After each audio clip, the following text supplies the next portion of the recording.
ഞാൻ AVM RR ഒരു പാട്ട് പാടിക്കൊണ്ടിരിക്കുകയായിരുന്നു. കഴിഞ്ഞ് അപ്പോൾ ഗിരീഷ് പുത്തഞ്ചേരി എൻ്റെ കൂടെ ഉണ്ട്. ഞങ്ങൾ നേരെ ഒരു ഓട്ടോറിക്ഷ പിടിച്ച് നേരെ ഞങ്ങളുടെ ഫ്ലാറ്റിൽ പോയി കലാപരിപാടികളൊക്കെ തുടങ്ങാം, ഫുഡൊക്കെ കഴിക്കാം എന്നൊക്കെ പറഞ്ഞ് ഞങ്ങൾ പോകുമ്പം പുള്ളി പറഞ്ഞു അയ്യോ ഞാൻ ഒരെണ്ണം വിട്ടുപോയി. അപ്പോൾ പുള്ളി മുറുക്കിയിട്ടുണ്ടല്ലോ, ഞാൻ ഒന്ന് വിട്ടുപോയാ AR റഹ്മാൻ സാറിൻ്റെ അവിടെ നിന്ന് കയറി. ഞാൻ പറഞ്ഞു അതെന്തേ അവിടെ ഒരു 8 വരെ എഴുതി കൊടുക്കാൻ പറഞ്ഞു. അപ്പം ഞാൻ വായിച്ചു നോക്കി കയ്യിൽ നിന്ന് പുഞ്ചിരി തഞ്ചി എന്താണോ എന്തോ ഇനി പുതിയ സിനിമയാണോ എന്താണെന്നൊന്നും അറിഞ്ഞൂടാ. അപ്പൊ ഓട്ടോറിക്ഷയിൽ ഒരുമിച്ച് പോകുന്നുണ്ട്, ഞാനും അവിടെ പോയി ഇറങ്ങി. അപ്പൊ അകത്ത് കയറിയപ്പോഴത്തേക്ക് റഹ്മാൻ സാറ് കണ്ടു.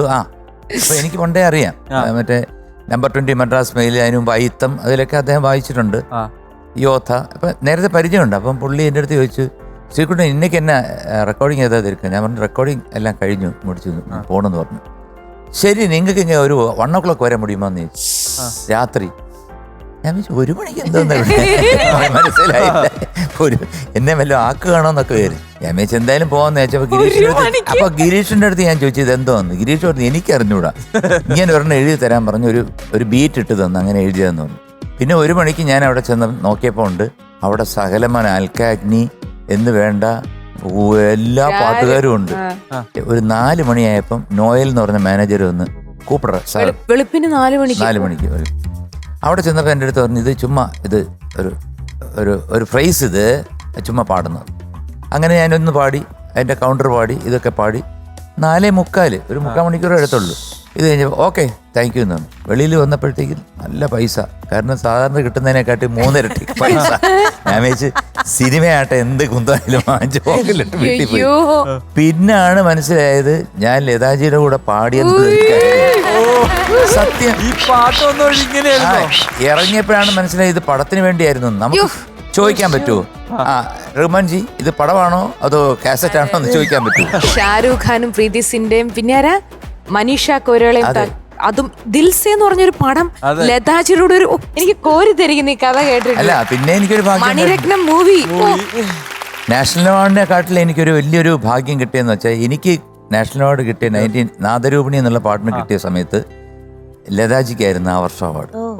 അപ്പം നമ്മൾ ഈ അവാർഡിന് ഇരിക്കുന്നത് ഇങ്ങനെ കറക്റ്റ് ഇതിലാണ്, അതായത് ലിറിക് റൈറ്റർ, മ്യൂസിക് ഡയറക്ടർ, പാട്ടുകാരൻ, പാട്ടുകാരി, അങ്ങനെ പോകും. അപ്പൊ എന്റെ അടുത്തിരുന്ന ലതാജിയാണ്. അതൊരു സത്യം പറയാണ്, മഹാഭാഗ്യങ്ങളിലൊന്നാണ്. ആ അവാർഡൊക്കെ ഓക്കെ, അവാർഡ് പിന്നെയും കിട്ടും, അതല്ല അത് കിട്ടിയ അടുത്തിരുന്ന ഒരാള്. ഇത്രയും പറഞ്ഞ സ്ഥിതിക്ക് ആ പുഞ്ചിരി തഞ്ചി മാത്രം അല്ല, എനിക്ക് വേണ്ടി ആ റിമി പാടി പാടിയാലും ഞങ്ങൾ കേൾക്കും. പുഞ്ചിരി തഞ്ചി കൊഞ്ചിക്കോ മുന്തിരി മുത്തൊളി ചിന്തിക്കോ കൊഞ്ചണി വർണ്ണ സുന്ദരി വാവേ താങ്കണക്ക തകതിനിയാടും തങ്ക നിലാവേ. പുഞ്ചിരി തഞ്ചി കൊഞ്ചിക്കോ മുന്തിരി മുത്തൊളി ചിന്തിക്കോ കൊഞ്ചണി വർണ്ണ സുന്ദരി വാവേ താങ്കണക്ക തകതിനിയാടും തങ്ക നിലാവേ.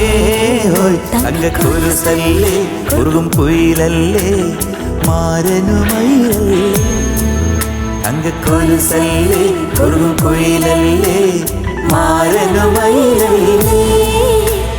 പുഞ്ചിരി തഞ്ചി കൊഞ്ചിക്കോ മുന്തിരി മുത്തളി ചിന്തിക്കോ മുഞ്ചണി വന്ന ചുന്ദരി വാവേ താങ്കണക്ക തകതിമിയാടും തങ്ക നിലാവേ.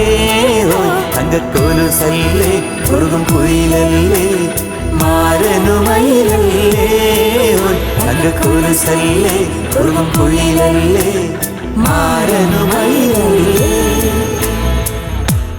ഫ്ലവേഴ്സ് സ്മാർട്ട് ഷോ ശനി ഞായർ ദിവസങ്ങളിൽ രാത്രി 9:30 ഫ്ലവേഴ്സിൽ.